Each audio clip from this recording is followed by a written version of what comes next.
یو شرکت د استخدام په پروسه کې د نشهیي توکو د کارولو په خاطر دندې غوښتونکي معاینه کوي.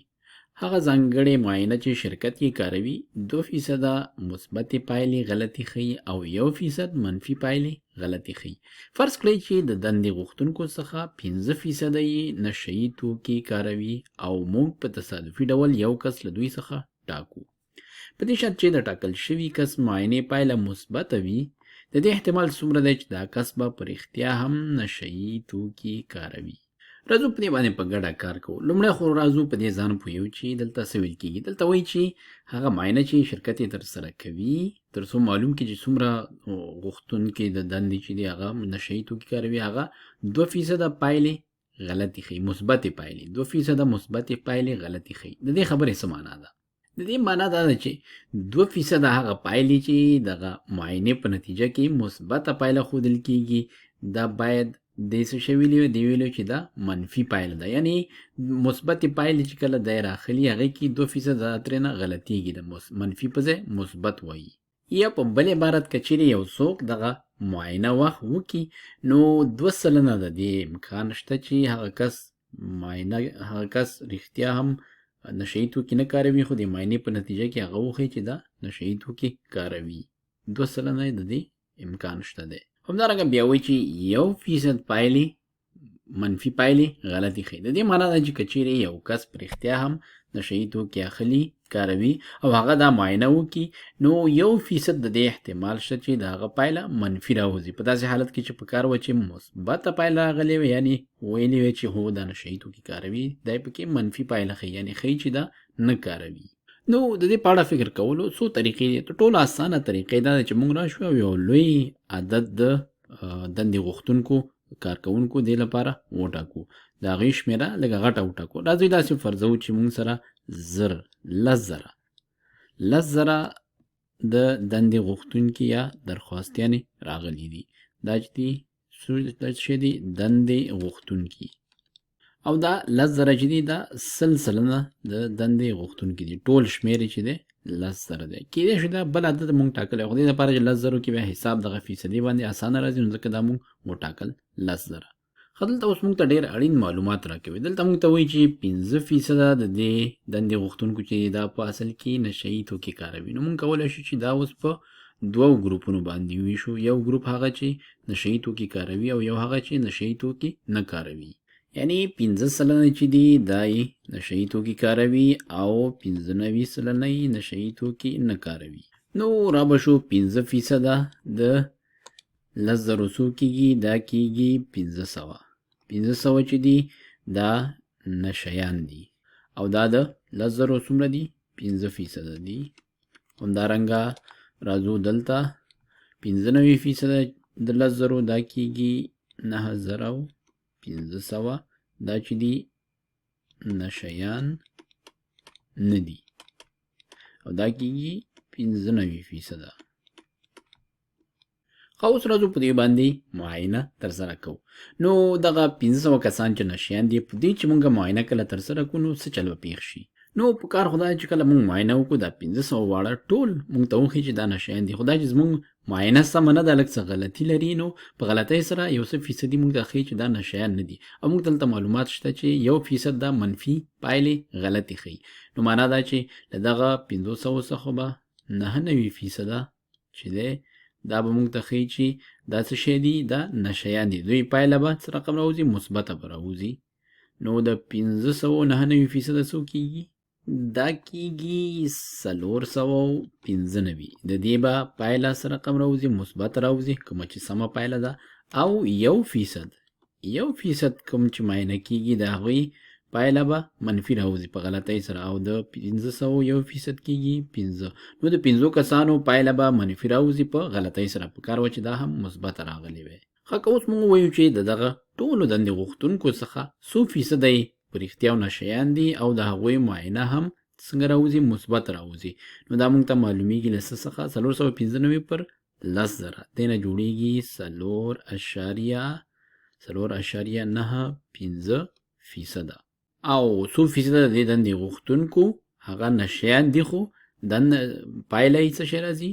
منفي راځي د معاینې، هغه دي 15 پر 10,000 کوم چې مساوي کیږي 0.05% چې دا نشه کوي خو پایله یې منفي راوځي. همدارنګه دا فیصدیانې موږ داسې هم لاسته راوړلی شو چې که چیرې موږ دا 15% راواخلو او دا په 1% کې ضرب کو موږ ته 0.05% په لاس راځي. همدارنګه که همدا 15% راواخلو په 99% کې ضرب کو موږ ته په لاس راځي 4.95%. ښه اوس راځو وړاندې ځو دا ځلې دغه 95% کوم چې نشیان نه دي دې باره کې همدغسې کار کوو. دلته به موږ ته هغه مثبتې غلطې پایلې دلته په حساب کې راښکاره کیږي. نو موږ 2% مثبتې پایلې غلطې لرو. نو 2% پایلې به چې راځي د دې چې نشه نه کوي د دې پایلې به مثبتې راځي. نو د 9500 کسانو 2% څو راځي؟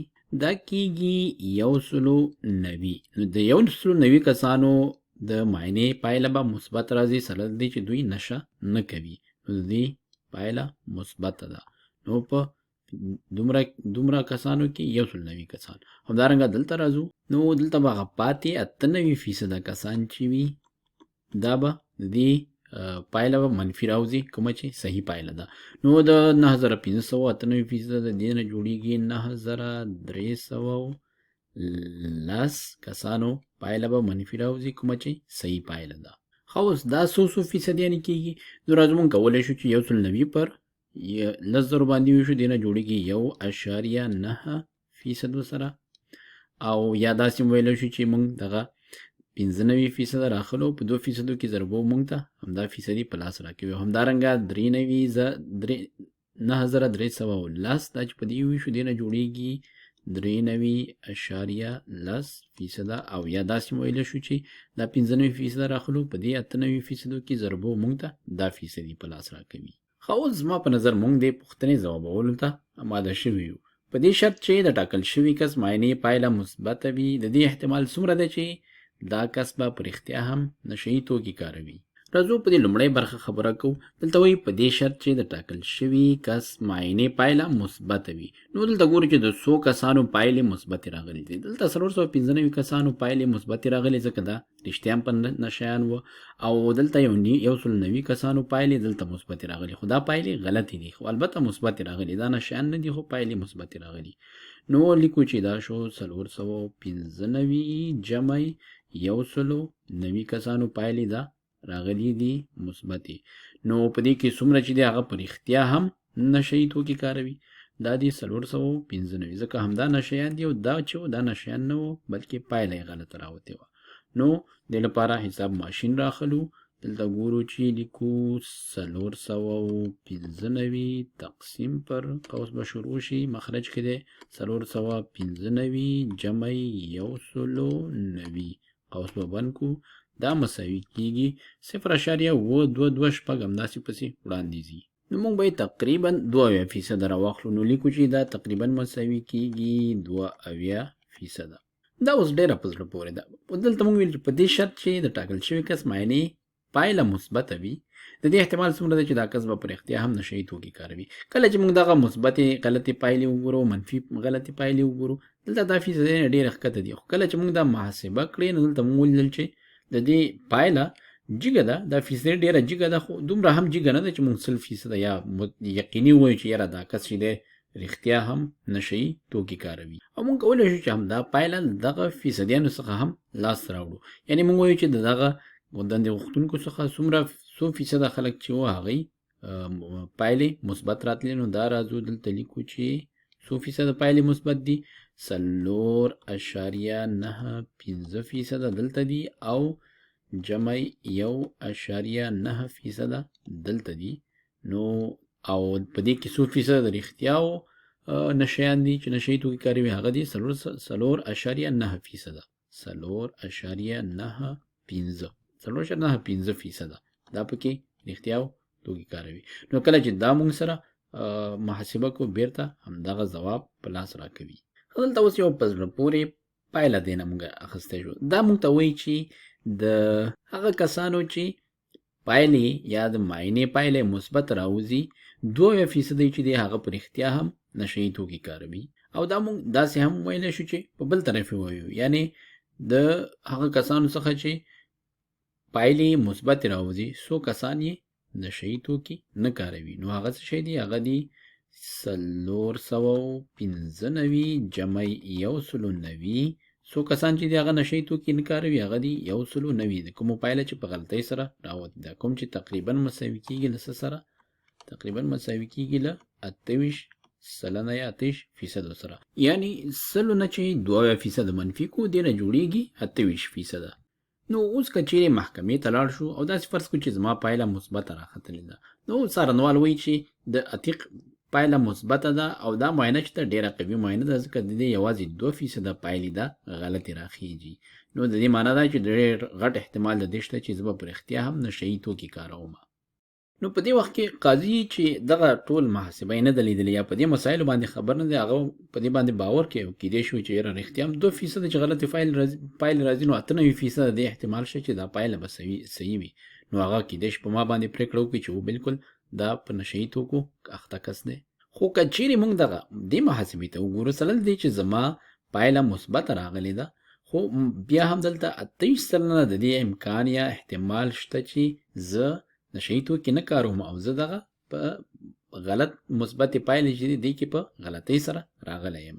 او دا چې دا یو عدد دلته ډېر لوی دی نظر دی 2% ته، د دې لامل دا دی چې دلته چې کله مونږ لومړني کسان وکتل نو 15% نشهیي توکي اخلي او 95% چې دی هغه نشهیي توکي نه اخلي. نو معنا ډېره لویه فیصدي چې ده د دې کاره دندې غوښتونکو د دې نشهیي توکي نه اخلي، ځکه دا عدد دلته ډېر لوی راخیږي. نو د دې ګروپ چې نشهیي توکي نه کاروي د دوی 2% 190 کېږي، دا یو ډېر لوی عدد دی نسبت دغه 15% هغه 99% ده چې هم نشهیي توکي کاروي او هم پایله مثبته راوځي.